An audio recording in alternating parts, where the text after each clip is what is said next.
answering your questions about retirement. It's Money Talk with Michael Eastham. I have several mutual funds in my brokerage account, and on some of them, they charged a fee of around 5%. On others, there wasn't any fee. I can't get a straight answer from the broker, but it seems very high. Can you explain why this is the case? Well, the types of fees and the amount of the fees that you're charged on your mutual funds is going to be dependent upon the class of shares that you have. You see, you have three different types. You have A shares, B shares, and C shares.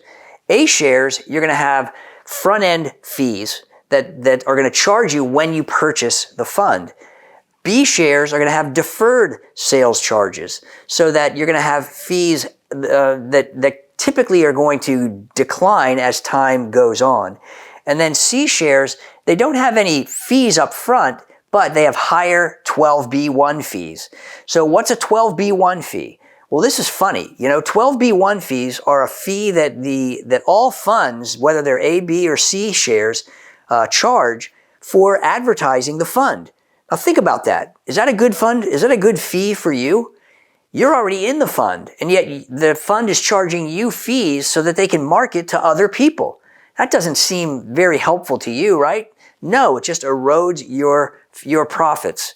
Then you have management fees. Management fees are actually a good fee because the management fees, you want to have somebody who's managing that particular mutual fund, someone who's interviewing all the CEOs and doing the research and putting the nose to the grindstone to make sure that the companies inside those fees, inside of those funds, are actually good and they're stable and they're going to continue to provide good return for their investors.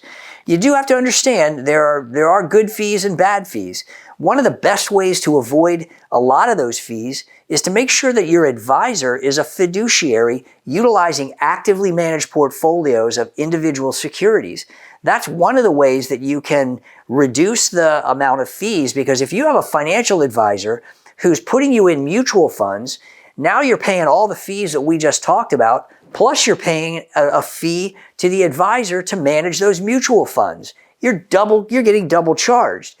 If you have a fiduciary who is managing a portfolio of actively managed investments, individual securities and bonds, well then guess what? You're not getting double charged because there's no fees for the individual holdings in the accounts, generally speaking, and you're just paying that management fee directly to the advisory firm.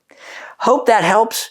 Fees can certainly be very complicated, but I hope that does at least give you a little bit of insight as to the way that those fees work on the mutual funds.